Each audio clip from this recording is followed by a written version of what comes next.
Previously on Grit and Growth, we explored the stories of two strategic acquisitions in Africa involving Nigerian and Ethiopian fintechs and a Kenyan IT outsourcing company.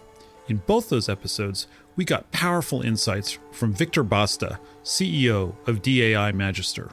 In a geography like the African continent, the multiplier of value, multiplication on your own time of entrepreneurial effort, you cannot get a greater multiplier anywhere in the world today.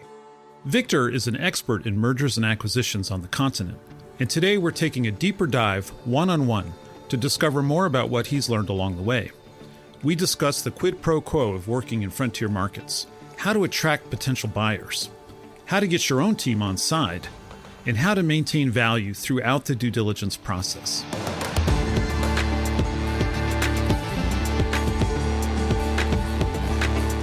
I'm Darius Teeter, and this is a Masterclass by Grit and Growth with Stanford Graduate School of Business, the show where Africa and South Asia's intrepid entrepreneurs share their trials and triumphs. But enough from me, let's let Victor introduce himself. So I'm Victor Basta. I'm the CEO of DAI Magister, and we're at the moment probably the most active advisory firm handling larger rounds and M&A deals for companies in Africa and the Middle East. Growth companies really focused on tech-enabled businesses.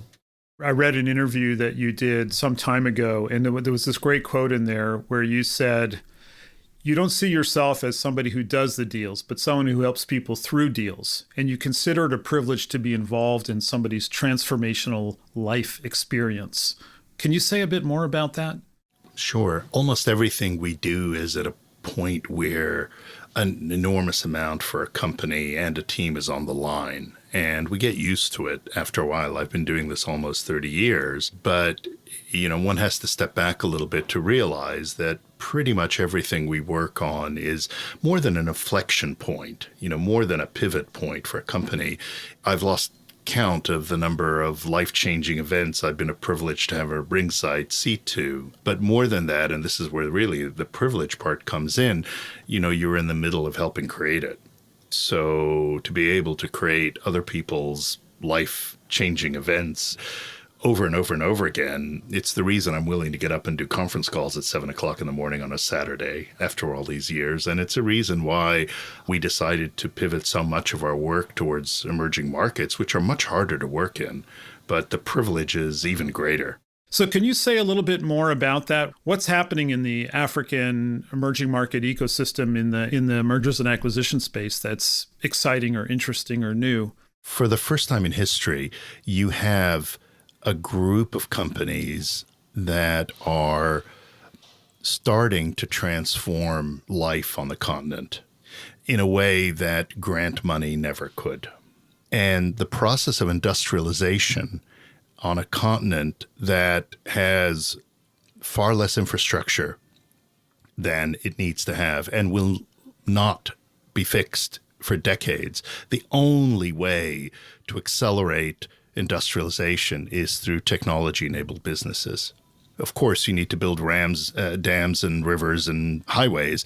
But again, that in and of itself is not going to transform economic life on the continent. The only way to transform economic life and therefore give ourselves all a chance is accelerating the industrialization successfully of Africa. And the other dimension is that for Africa to industrialize successfully in this day and age isn't the same way that China did it, burn coal and basically scorch the earth. We can't afford to do that. Industrialization in Africa actually might mean something completely different, which is the remote distribution of digital services, expansion of network penetration, lower cost of bandwidth, lower cost of devices, which enables a whole bunch of things that never actually need to be brick and mortar along the way, right? So getting back to how we bring that capital into these sectors, what does it look like to do these types of deals that would bring that kind of growth capital in these markets? That money is not available on the continent for the most part, with a very few exceptions. It's not local or regional or continental money. That money needs to be attracted from abroad. So doing these deals is all about developing a degree of conviction from a group of international investors who could put their money anywhere, do not have to put it into Africa. And developing that conviction in what still is considered a frontier market means you have to overcome a lot of initial objections. One of the big things that we see is that a fair amount of the money raised is used effectively to, quote, reinvent the wheel. What I mean by that is that in Europe or the US, you can rent infrastructure. I mean, these days you can rent AWS and rent everything, and you can literally get into business tomorrow and deploy your product. In Africa, if you're going to move food from smallholder farmers to roadside stallholders, you need to have your own trucks, you need to have your own warehouses, you need to have your own tech stack, and you have control of the end-to-end delivery in the supply chain. That costs a significant amount of money, even in a place like Africa, and requires a level of competence that you don't need to develop in Europe or the US. And so what are the quid pro quos? Well, in Africa, building a business that's $20, $30 million of revenue in a particular sector, particularly in certain geographies, makes you unique today. In China, if you set up a business on a Saturday doing X, chances are, if it's even remotely successful on Monday, by the following Saturday, you'll have 30 competitors, right? You can get better margins. You can become profitable more quickly. And even though you're using more capital to, quote, reinvent the wheel in certain elements, you're able to make money out of those assets in a way that you're not able to in other markets. It's made more complicated because we haven't seen exits repeatably. And so not many companies have been sold, and one or two have gone public. And that's pretty much it. And so people are taking a leap of faith. If I put the money in, and even if the business scales and it's profitable, how do I know I'm going to get the money out? That is a bet that they need to make still. And the bet they would make in any emerging geography, by the way. They'd have to do that in Southeast Asia 20 years ago or 15 years ago. You don't now. So people look at the pattern recognition that, that didn't exist in India 20 years ago, but look now, it exists.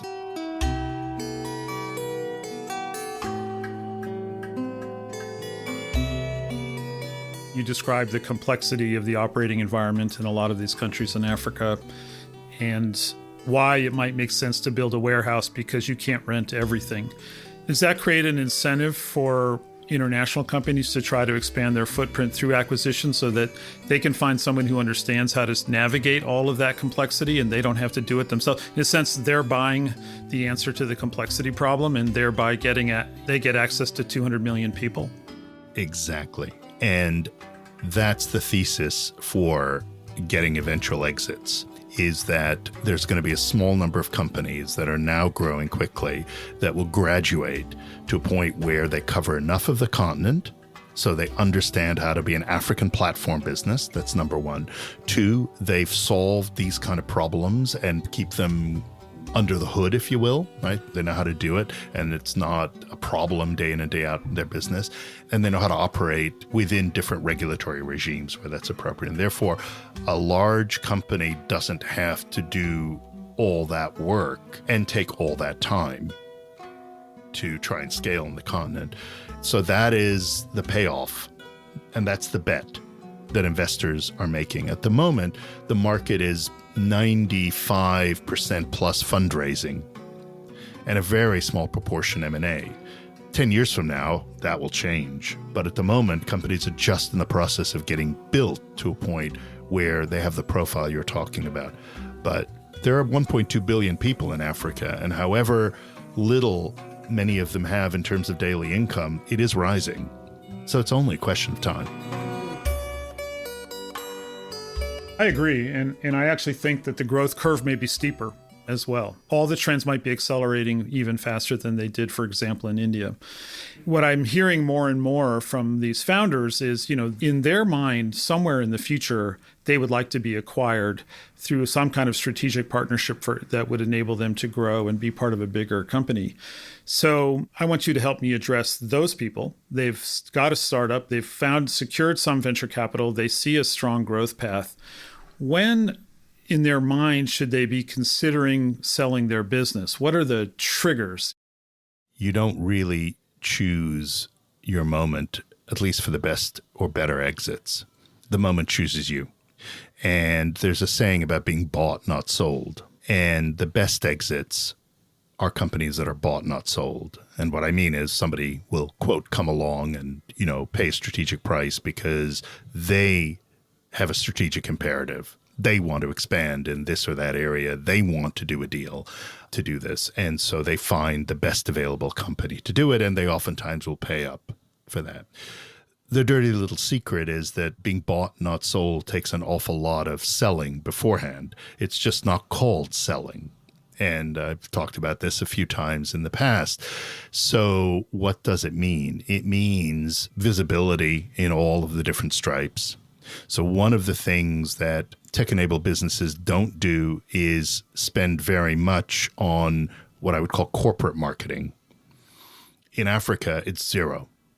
So, you're expecting somebody to do all the work to work out that you're actually a reasonable sized business that I should be thinking about buying when my strategic requirements dictate. Of course, you can always go do a search for companies, but people buy people they know or people they've heard of, and there's a degree of comfort and confidence with that. The second, which is deeper and more relevant, is building those kind of strategic relationships, commercial awareness, etc. Again, developing relationships with companies that are likely buyers years ahead of when they actually might buy. Because you as the CEO of that company have no idea when they're going to want to buy, and you might or might not have an idea why they would want to buy.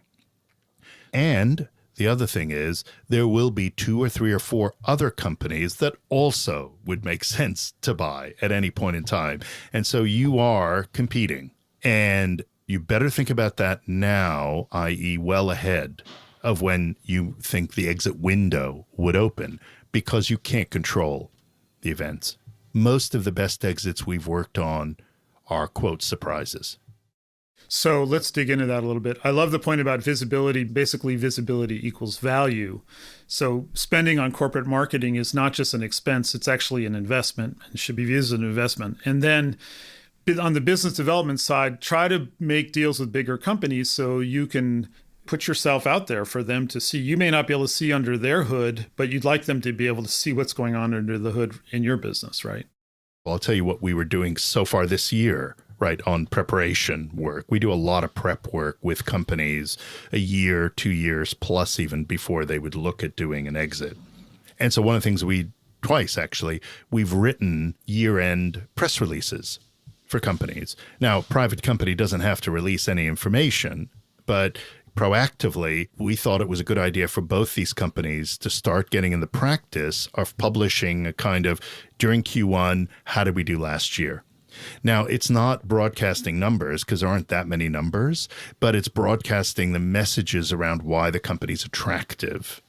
So it's almost like, pitch deck, and the key points that you would want to land with potential buyers. For example, from an African point of view, we are going to expand into Ghana and Senegal.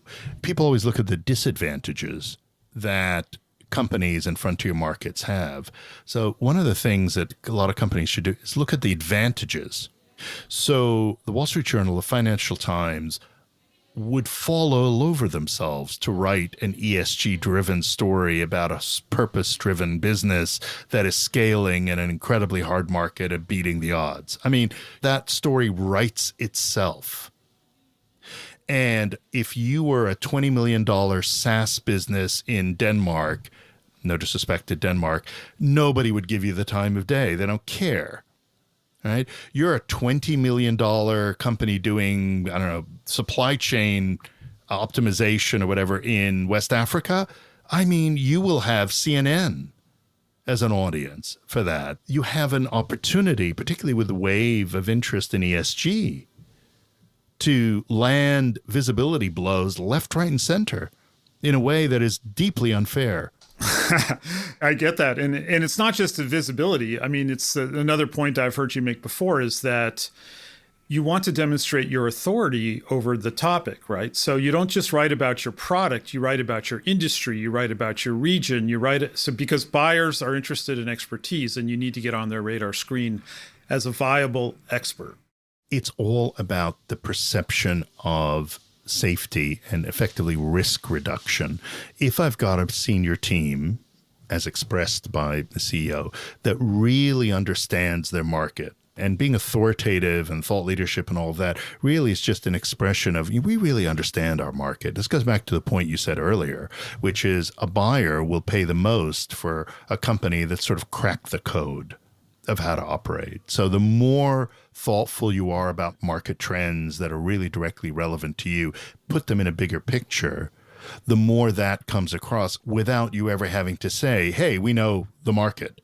You're just showing people that you know it. And again, there's a huge unfair advantage, going back to my point before, that companies have in Africa and the Middle East. There's almost no market research. You can have your own definition of the market. And frankly, that if you want a huge body blow for visibility, I mean, that is nobody in any other part of the world would ever be able to do their own primary market research and get it out there, except in Africa. So there's huge opportunities, which is a quid pro quo for all the friction.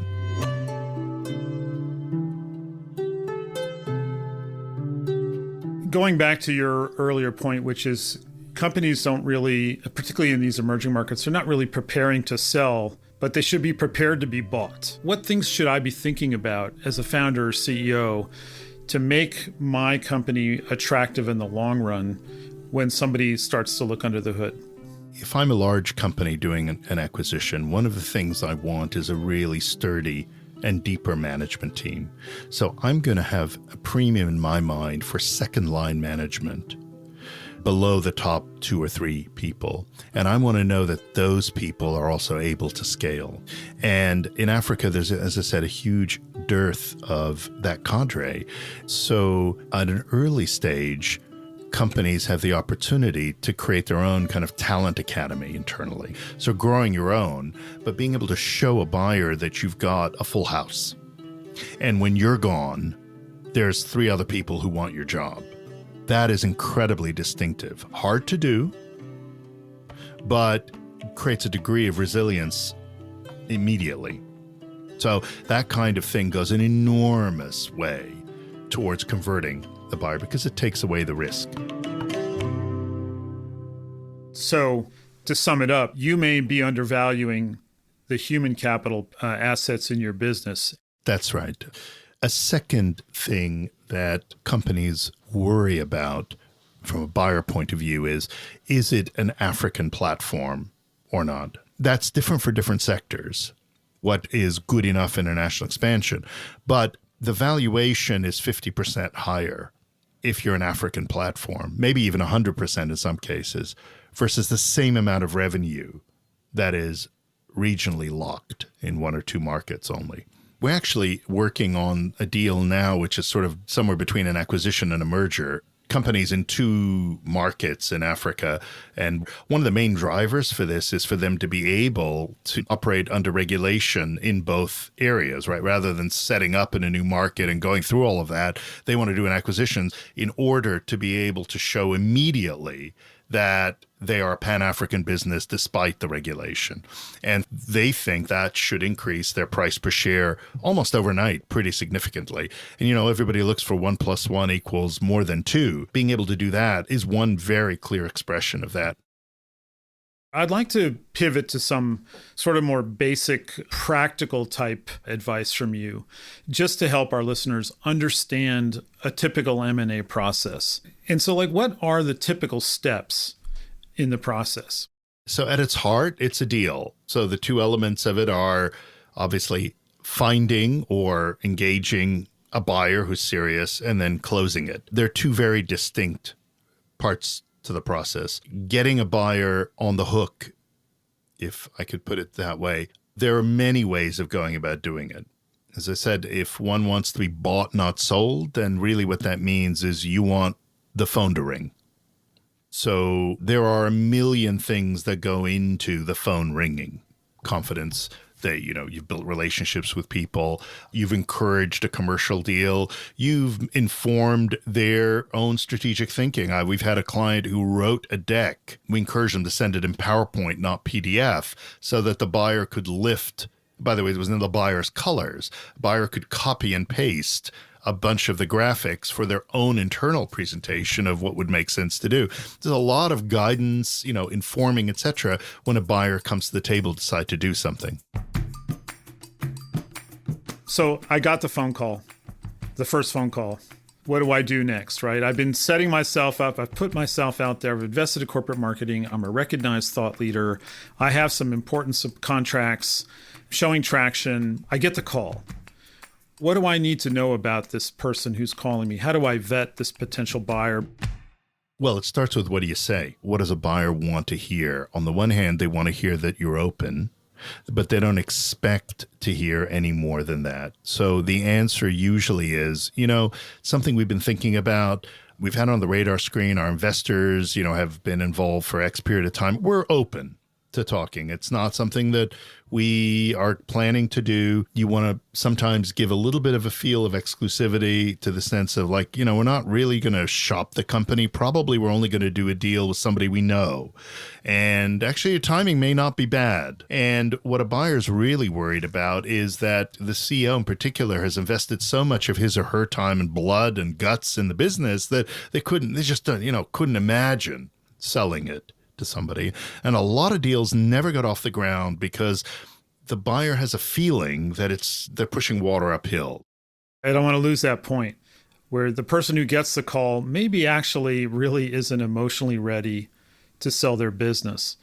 You always behave as if you're open, even if you're not emotionally ready. You need to be a grown-up to run a company. You need to be a grown-up on these phone calls. The person calling has got a strategy behind their call, has got money behind their call, and, you also don't know what they're going to do. I mean, they may be saying, well, do I acquire or do I actually invest to go in this market? There's a lot of things you don't know, and it would be the height of arrogance that is not a call I really want to have. If you're the CEO of a business that's got traction, part of your job description is work out an exit. That's your job. So it's as simple as do that part of your job.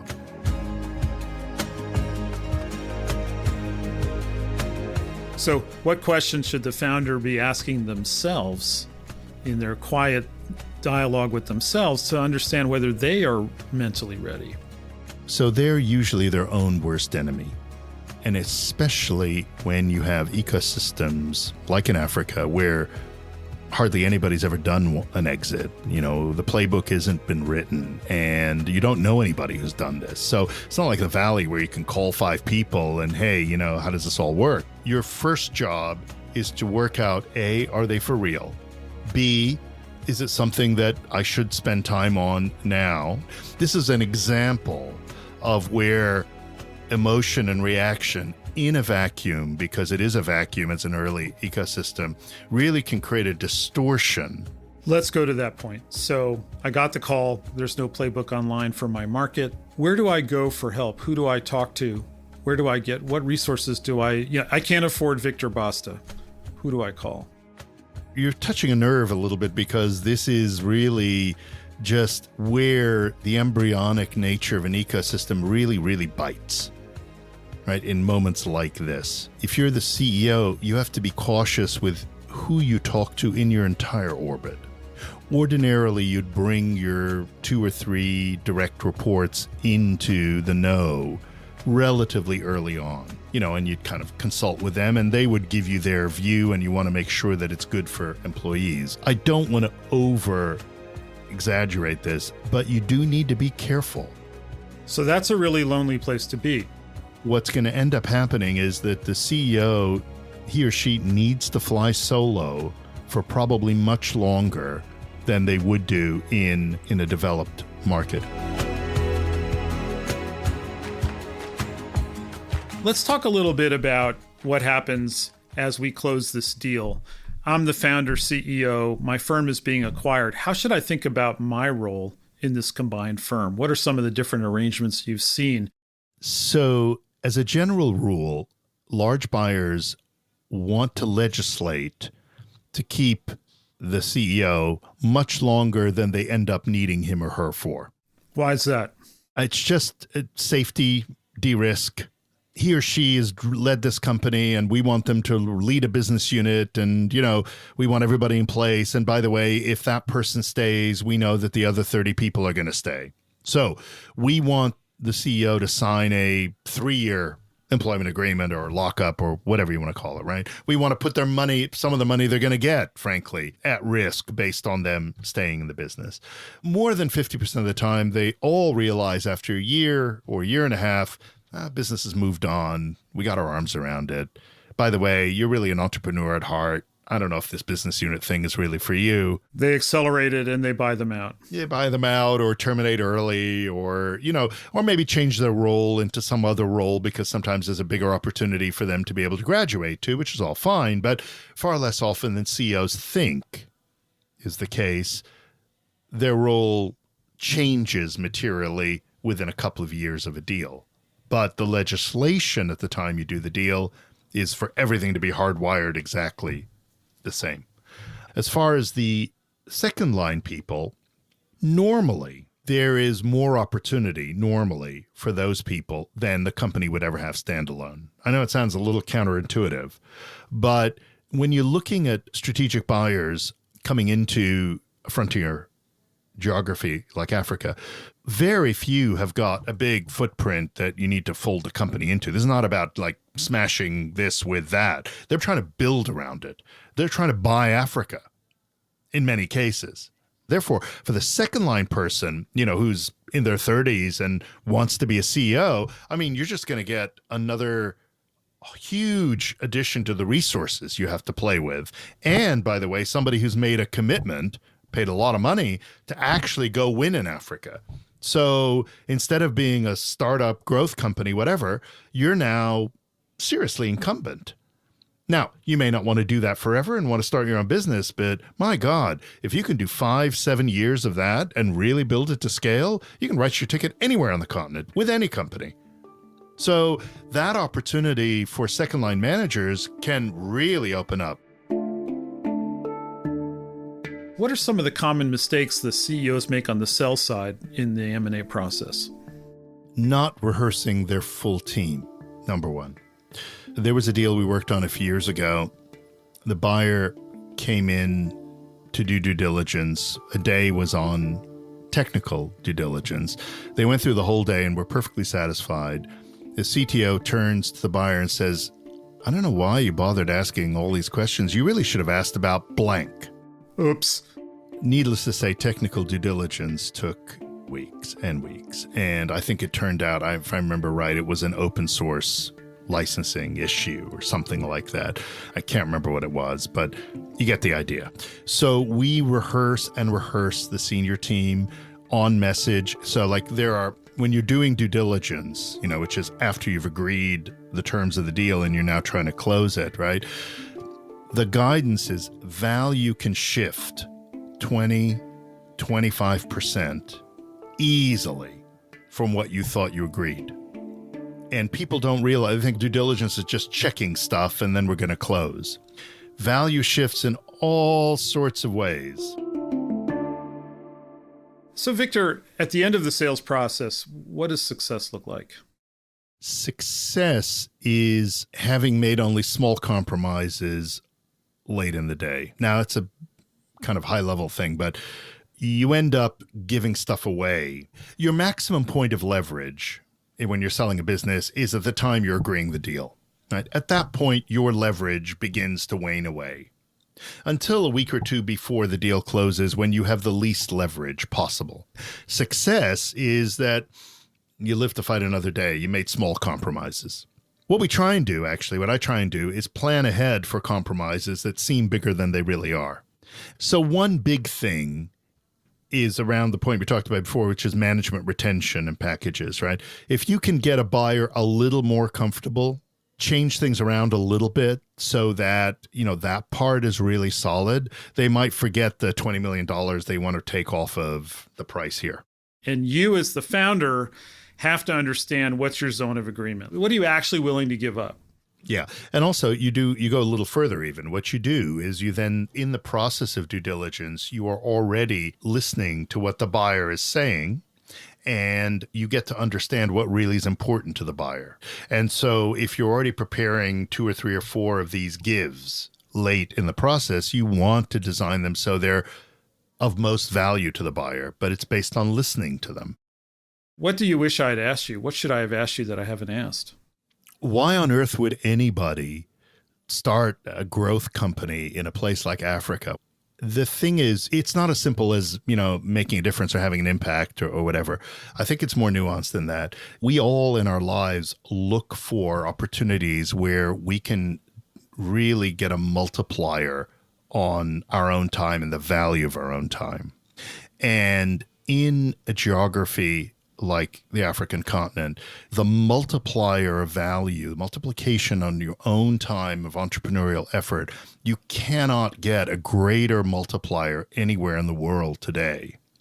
The reality is that, there's so few companies doing it at scale. There's so much to be done. It is, we talked about, even from a species point of view, frankly, could move the needle. This is not about, I want to feel good or give back or make the world a better place. Nothing against any of that, right? But through the sheer effort that these CEOs and senior teams make in these geographies, they get such a higher multiplier on the value of their time than anybody ever could anywhere else on earth. Why wouldn't you?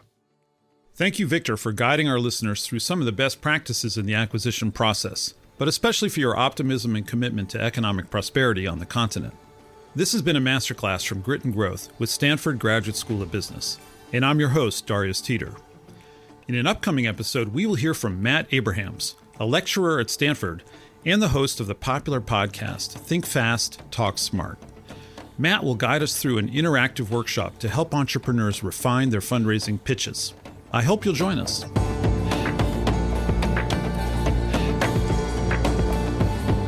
If you want to find out more about how Stanford Graduate School of Business is partnering with entrepreneurs throughout Africa and South Asia through Stanford Seed, visit us at seed.stanford.edu/podcast. If you like this episode, don't forget to hit follow and share it with a friend. Grit and Growth is a podcast by Stanford Seed. Lori Fuller researched and developed content for this episode with additional research by Jeff Prickett. Kendra Gladich is our production coordinator, and our executive producer is Tiffany Steeves. With writing and production from Isabel Pollard and Andrew Ganem, and sound design and mixing by Alex Bennett at Lower Street Media. Thanks for joining us. We'll see you next time.